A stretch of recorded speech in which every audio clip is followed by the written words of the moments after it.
Hello बच्चों, स्वागत है आपका हमारी इस वीडियो में जो है कक्षा 7 की हिंदी विषय की पाठ है भोर और बरखा। जो दोनों पद हैं इसमें जिसकी जो कवियत्री हैं वो मीराबाई हैं। तो ये जो मीराबाई हैं श्री कृष्ण की अनन्य भक्त हैं और इन्होंने जो भी कुछ लिखा है श्री कृष्ण को केंद्र में रख के लिखा है। तो ये जो भोर और बरखा है, इन इस वाले पाठ में 2 पद हैं मीराबाई के और दोनों ही पदों में इन्होंने वृंदावन में जो सुबह होती है उसका वर्णन किया है बड़े सुंदर ढंग से। और श्री कृष्ण के जो यशोदा मैया उठाती हैं सुबह कि आप उठ जाओ, सब लोग उठ चुके हैं, भोर हो चुकी है, उस पर आधारित पहला पद है। इसी तरह अगला पद भी है जिसमें कि मीराबाई बता रही हैं कि श्री कृष्ण के जो वृंदावन है वहाँ की जो सुबह है उसकी पहचान कैसे होती है। तो आइए चलिए पढ़ते हैं इन पद को और समझते हैं और करते हैं इसके प्रश्न उत्तर। कविता का भावार्थ। जागो बंसी वारे ललना, जागो मोरे प्यारे, रजनी बीती भोर भयो है, घर घर खुले किवारे, गोपी दही मथत सुनियत हैं, कंगना के झनकारे, उठो लाल जी भोर भयो है, सुर नर ठाड़े द्वारे, ग्वाल बाल सब करत कुलाहल, जय जय शब्द उचारे, माखन रोटी हाथ में लीनी, गौवन के रखवारे, मीरा के प्रभु गिरधर नागर, शरण आयों को तारे। तो एक बार शब्दार्थ देख लेते हैं इनके। बंसीवारे कहते हैं श्री कृष्ण को, रजनी का अर्थ होता है बच्चों रात, भोर का अर्थ होता है सुबह, भयो होने को बोलते हैं, किवारे अर्थात दरवाजे, ठाड़े का अर्थ होता है बच्चों खड़े रहना, कोलाहल का अर्थ होता है शोर और उचारे का अर्थ होता है बोलना, गौवन मतलब गायें और रखवारे रखवाले। गिरधर बोलते हैं कृष्ण जी का ही दूसरा नाम है। तो उपरोक्त पंक्तियों का भावार्थ एक बार पढ़ लेते हैं। भोर और बरखा यही कविता का नाम भी है। भोर और बरखा नामक कविता से उद्धृत इस पद में मीराबाई ने ब्रजभूमि की भोर का वर्णन करते हुए लिखा है कि यशोदा माता कृष्ण को जागते हुए कहती हैं कि मेरे प्यारे कृष्ण जाग जाओ, रात बीत चुकी है, सुबह हो गई है, सभी घरों के दरवाजे खुल गए हैं, गोपियाँ अपने अपने घरों में दही बिलोने मथने लगी हैं, दही मथते हुए उनके कंगनों की टकराहट की झंकार सुनाई दे रही है। उठो लाल जी, सुबह की पवित्र बेला में सभी देवता नर दरवाज़ों पर खड़े हैं, ग्वाले भी जय जय शब्दों का उच्चारण करके शोर मचाने लगे हैं। सभी ग्वाल बालकों ने मक्खन और रोटी ले ली है, वे अपनी अपनी गायों को चराने और उनकी रखवाली के लिए जंगल की ओर चल दिए हैं। मीराबाई जी कहती हैं कि उनके प्रभु श्री कृष्ण अपनी शरण में आए भक्तों का उद्धार करते हैं। अगला पद देख लेते हैं मीराबाई जी का कि बरसे बदरिया सावन की मन भावन की, सावन में उगियो मेरो मनवा, भनक सुनी हरि आवन की, उमड़ घुमड़ चहु दिस से आया, दामिन दम के झर लावन की, नन्नी नन्नी बूंदन में हा बरसे, शीतल पवन सुहावन की, मीरा के प्रभु गिरधर नागर, आनंद मंगल गावन की। तो एक बार शब्दार्थ देख लेते हैं। बदरिया कहते हैं वर्षा को, उमग्यो मतलब हर्षित होना, भनक का अर्थ होता है खबर, हरि श्री कृष्ण को ही कहते हैं, चहु दिश अर्थात चारों दिशाओं में, दामिनी कहते हैं बिजली को जो ऊपर आसमान में चमकती है, दमके मतलब चमकती है, झर का अर्थात होता है लगातार वर्षा होना और मेह बोलते हैं बादलों को। तो इस पद का भावार्थ देख लेते हैं। इस पद में मीराबाई सावन की ऋतु में कृष्ण के आने की खबर सुनकर मंगल गीत गाने का वर्णन करते हुए कहती हैं कि सावन ऋतु आ गई है, बादल वर्षा बरसाने लगे हैं। सावन की ऋतु में वर्षा मन को खुश कर देती है, सावन में बरसते बादलों को देखकर उनके मन में उमंग जाग गई है। मीरा को श्री कृष्ण के आने की खबर मिल चुकी है, आसमान में बादल आकर उमड़ घुमड़ कर चारों ओर वर्षा कर रहे हैं। आसमान में रह रहकर बिजली चमक रही है। बरसात की नन्ही नन्ही बूंदें बरस रही हैं। चारों ओर शीतल वायु बह रही है। मीराबाई सावन की ऋतु में बरसात और बिजली चमकने और प्रभु श्री कृष्ण के आने पर मंगल गीत गा रही हैं। तो बच्चों, ये दो पद हैं आपके इस वाले पाठ में मीरा के।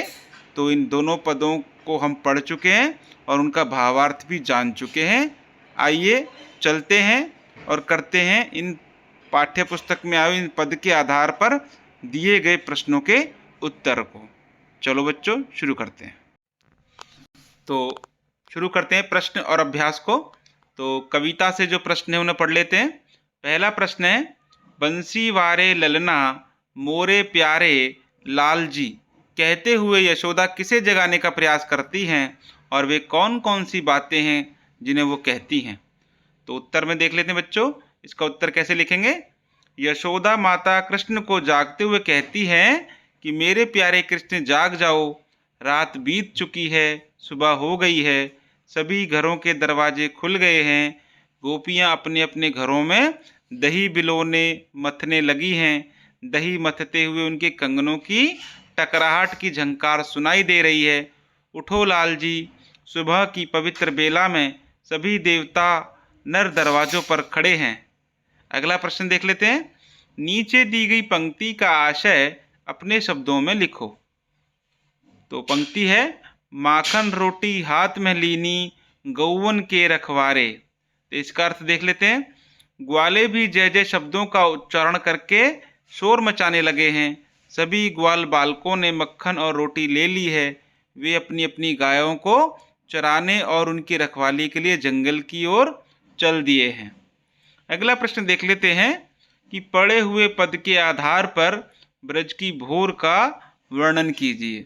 भोर मतलब सुबह का। चलिए उत्तर देख लेते हैं। ब्रज की भोर होने पर सभी घरों के दरवाजे खुल गए हैं। गोपियाँ अपने अपने घरों में दही बिलोने मथने लगी हैं। दही मथते हुए उनके कंगनों की टकराहट की झंकार सुनाई दे रही है। सुबह की पवित्र बेला में सभी देवता नर दरवाजों पर खड़े हैं। ग्वाले भी जय जय शब्दों का उच्चारण करके शोर मचाने लगे हैं। सभी ग्वाल बालकों ने मक्खन और रोटी ले ली है। वे अपनी अपनी गायों को चराने और उनकी रखवाली के लिए जंगल की ओर चल दिए हैं। अगला प्रश्न है, मीरा को सावन मन भावन क्यों लगने लगा। तो बच्चों उत्तर होगा, मीरा को कृष्ण के आने की सूचना मिल गई है, इसलिए मीरा को सावन मन भावन लगने लगा। अगला प्रश्न है, पाठ के आधार पर सावन की विशेषताएं लिखिए। तो उत्तर होगा, सावन ऋतु आ गई है, बादल वर्षा बरसाने लगे हैं। सावन की ऋतु में वर्षा मन को खुश कर देती है। सावन में बरसते बादलों को देखकर लोगों के मन में उमंग जाग गई है। आसमान में बादल आ आकर उमड़ घुमड़ कर चारों ओर वर्षा कर रहे हैं। आसमान में रह रहकर बिजली चमक रही है। बरसात की नन्ही नन्ही बूंदें बरस रही हैं। चारों ओर शीतल वायु बह रही है। तो अब कविता से आगे के कुछ प्रश्न दिए हैं, एक बार इनको भी देख लेते हैं। जिसमें पहला प्रश्न है, मीरा भक्ति काल की प्रसिद्ध कवित्री थी। इस काल के दूसरे कवियों के नामों की सूची बनाइए तथा उनकी एक एक रचना का नाम लिखिए। चलिए तो देख लेते हैं। भक्ति काल के प्रमुख कवि और उनकी रचना निम्न प्रकार हैं। जैसे कबीर ने 3 पुस्तकें लिखी, 3 रचनाएं उनकी, साखी, सबद और रमैनी। एक थे मलिक मोहम्मद जायसी, जिनकी प्रसिद्ध पुस्तक है पद्मावत। अगले हैं जो महान कवि तुलसीदास, जिनकी महान रचना है रामचरित मानस। श्री कृष्ण के महान परम भक्त सूरदास जी, जिनकी 3 रचनाएं हैं, जिनमें से एक है सूरसागर, एक है सूरसावली और एक और है, वो हम बताते हैं आपको अभी। चलिए अगला प्रश्न है, सावन वर्षा ऋतु का महीना है। वर्षा ऋतु से संबंधित 2 अन्य महीनों के नाम लिखिए। तो उत्तर होगा बच्चों, हिंदी में सावन के महीनों के नाम होंगे 2, आषाढ़ और भादो। अगले कुछ प्रश्न बच्चों अनुमान और कल्पना पर, यानी कि हम अपने मन से सोचकर, अपनी कल्पना से, अपने अनुमान से उनके उत्तर देंगे। तो हमने अपने मन से लिखे हैं, अनुमान लगाकर लिखे हैं, कल्पना से लिखे हैं। आप अपनी तरीके से लिख सकते हैं इनको। जिसमें पहला प्रश्न है, सुबह जगने के समय आपको क्या अच्छा लगता है? तो जो समझ में आया उसका उत्तर ये होगा बच्चों, सुबह जगने के समय हमें अपने आंगन में लगा तुलसी का पौधा अच्छा लगता है। आपका उत्तर इससे अलग भी हो सकता है। अगला प्रश्न है, यदि आपको अपने छोटे भाई बहन को जगाना पड़े तो कैसे जगाएंगे? इसका उत्तर हमने लिखा है, यदि हमें अपने छोटे भाई बहन को जगाना पड़े तो हम उसे प्यार से उठाएंगे। तो आप लोग भी ऐसा ही करेंगे, कोई गुस्से से तो नहीं उठाएगा ना, सबको प्यार से ही उठाना है। ठीक है, अगला प्रश्न देख लेते हैं। वर्षा में भीगना और खेलना आपको कैसा लगता है? तो उत्तर होगा बच्चों, हमें वर्षा में भीगना और खेलना बहुत अच्छा लगता है। अगला प्रश्न देख लेते हैं बच्चों। मीराबाई ने सुबह का चित्र खींचा है, अपनी कल्पना और अनुमान से लिखिए कि नीचे दिए गए स्थानों की सुबह कैसी होती है। तो जैसे पहला है, क गांव गली या मोहल्ले में, खा है जिसमें रेलवे स्टेशन प्लेटफॉर्म पर, गा है नदी या समुद्र के किनारे, और गा है पहाड़ों पर। तो एक एक करके इनके उत्तर देख लेते हैं।